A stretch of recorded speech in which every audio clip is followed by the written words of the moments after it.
नमस्कार दोस्तों, स्वागत है आपका हमारे चैनल पर। दोस्तों, आज मैं आपको बताने वाली हूँ कि पितृपक्ष कब से शुरू हो रहा है। तो दोस्तों, पितृपक्ष भाद्र माह की पूर्णिमा से शुरू होता है, जो कि अश्विनी माह की अमावस्या को समाप्त होता है। इस बार पितृपक्ष 29 सितंबर से 14 अक्टूबर तक मनाया जाएगा। दोस्तों, पितृपक्ष का बहुत अधिक महत्व होता है। पितृपक्ष को हम श्राद्ध भी कहते हैं। दोस्तों, श्राद्ध में हम अपने पितरों के लिए पुण्यदान करते हैं। इससे हमारे पितृ बहुत अधिक प्रसन्न होते हैं और दोस्तों, हमारे ऊपर से पितृदोष खत्म हो जाता है और हमारा पितृदोष पितृ आशीर्वाद में बदल जाता है। दोस्तों, जब हम अपने पूर्वजों को श्रद्धा भाव से याद करते हैं और कुछ अर्पित करते हैं, उसे ही श्राद्ध कहते हैं। ऐसा करने से हमारे पितरों को शांति मिलती है और दोस्तों, भटकती हुई आत्माओं को मुक्ति मिलती है। पितृपक्ष में हमें दान पुण्य बहुत अधिक से अधिक करना चाहिए। इससे हमारे पितृ बहुत ही प्रसन्न होते हैं और दोस्तों, हमारे पूरे परिवार और हमारे कुल, हमारे खानदान को सुख समृद्धि का आशीर्वाद देते हैं। दोस्तों, यदि हम पितृपक्ष में अपने पितरों के लिए कुछ दान करते हैं, उनका श्राद्ध करते हैं, पिंडदान करते हैं या दर्पण आदि करते हैं, तो दोस्तों, इससे हमें कभी भी पितृदोष नहीं लगता और हमारे पितृ बहुत अधिक प्रसन्न होते हैं। दोस्तों, यदि आपके जीवन में पितृदोष है तो हमारे साथ क्या क्या होता है, चलिए जानते हैं। जिस घर में पितृदोष होता है, उस घर में कभी भी सुख समृद्धि नहीं आती। दोस्तों, एक दूसरे में मतभेद बना रहता है, हमारे बनते काम बिगड़ जाते हैं। दोस्तों, यदि हमारे पितृ हमसे प्रसन्न नहीं होते हैं तो हमारा घर बर्बाद हो जाता है। दोस्तों, इससे हमारे घर में शांति नहीं आती, संतान के ऊपर बाधाएं आती हैं। दोस्तों, हमें संतान प्राप्ति नहीं होती, घर में विवाह आदि नहीं होते और विवाह में देरी होती रहती है। घर में आर्थिक तंगियां बनी रहती हैं और घर में पैसे की हमेशा तंगी बनी रहती है। घर में सभी लोगों का स्वास्थ्य खराब रहता है और घर पूरी तरह से बर्बाद हो जाता है। दोस्तों, पितृदोष में हमारे संबंध प्रत्येक व्यक्ति से बिगड़ जाते हैं और हमारे संबंध किसी से स्थिर नहीं रहते। यदि आपके घर में भी यह लक्षण है तो आप समझ जाएं कि आपके घर में पितृदोष लग चुका है। यदि आपको लगता है कि आपके घर में पितृदोष लग गया है तो आपको पितृदोष की शांति करानी चाहिए और इसके लिए कुछ न कुछ उपाय अवश्य करना चाहिए। अपने पितृ को प्रसन्न करने के लिए कुछ ना कुछ उपाय अवश्य करने चाहिए और उनसे उनके आशीर्वाद की कामनाएं करनी चाहिए। और दोस्तों, ऐसा नहीं है कि आपको पितृपक्ष की ही अमावस्या को ही अपने पितरों को कुछ ना कुछ दान करना है। यदि आपके घर में पितृदोष लगा हुआ है तो दोस्तों, आपको प्रत्येक पूर्णिमा और प्रत्येक अमावस्या को अपने पितरों के लिए खाना या कुछ अन्य चीज अवश्य निकाल के दान करनी है। दोस्तों, अभी पितृपक्ष चल रहे हैं, आप अपने पितरों को जलदान अवश्य दें। जलदान आपको कैसे देना है? दोस्तों, आपको एक पिंड बनाना है और हथेली पे जल लेके अंगूठे की सहायता से आपको पिंड पर जल अर्पित करना है। पितरों को जल देने से पितरों को मुक्ति मिलती है और दोपहर का समय ही पितरों का समय माना गया है। आपको दोस्तों दोपहर के समय ही पितरों को जल देना चाहिए और सूर्य अस्त के बाद आपको कभी भी पितृ पूजा नहीं करनी चाहिए।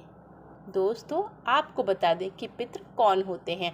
दोस्तों, पिता पितृ नहीं होते, पितृ दोस्तों प्रेत होते हैं, जो कि हमारे पूर्वज ही बन जाते हैं, जो दोस्तों हमारे साथ गलत नहीं करते। यदि आपसे वे रुष्ट हो जाते हैं तब आपका घर बर्बाद होता है और यदि पितृ आपसे प्रसन्न होते हैं तो दोस्तों आपके घर में धन के भंडार भर जाते हैं। इसलिए आपको सूर्य अस्त के बाद इन्हें भोजन पानी नहीं देना चाहिए। इसलिए आपको श्राद्ध सुबह के समय में ही करना चाहिए। दोस्तों, सूर्य अस्त के बाद कभी भी श्राद्ध नहीं करना चाहिए। दोस्तों, आपको पितरों को रोज धूप देनी है। आपको क्या करना है, गाय के गोबर के कंडे जलाकर उनका जब धुआं हो जाए तब दोस्तों आपको उनके कंडों की राख को धूप देनी है और उस पे घी अर्पित करना है और दोस्तों अपने पितृ का ध्यान करना है और आपको इस मंत्र का 108 बार जाप करना है। मंत्र है ओम पितृयाय नमः।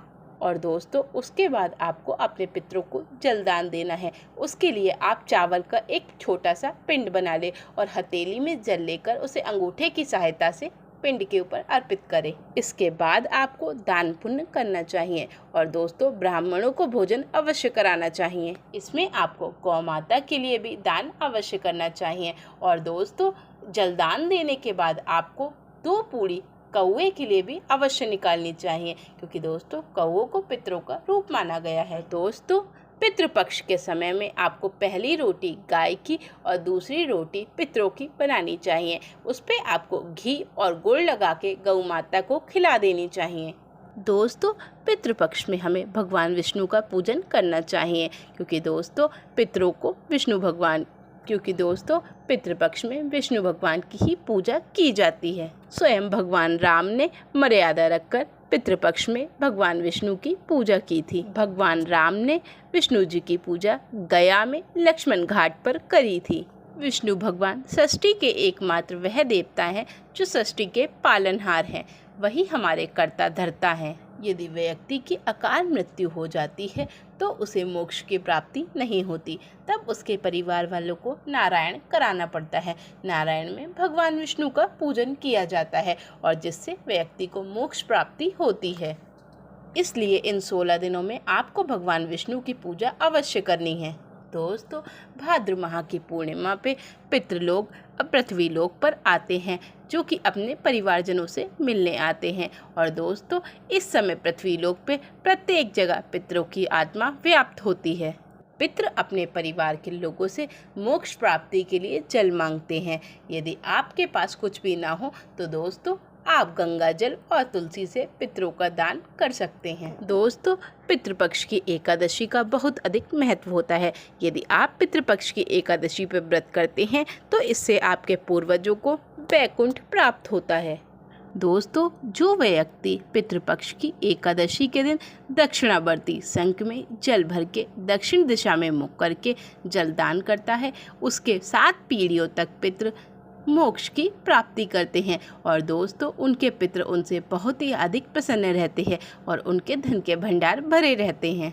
दोस्तों पितृपक्ष में पितरों को जलदान अवश्य देना चाहिए और पितृपक्ष में अपने पूर्वजों की तिथि पर आपको ब्राह्मण भोज अवश्य रखना चाहिए और ब्राह्मणों से संकल्प करा के जलदान देना बहुत ही शुभ होता है।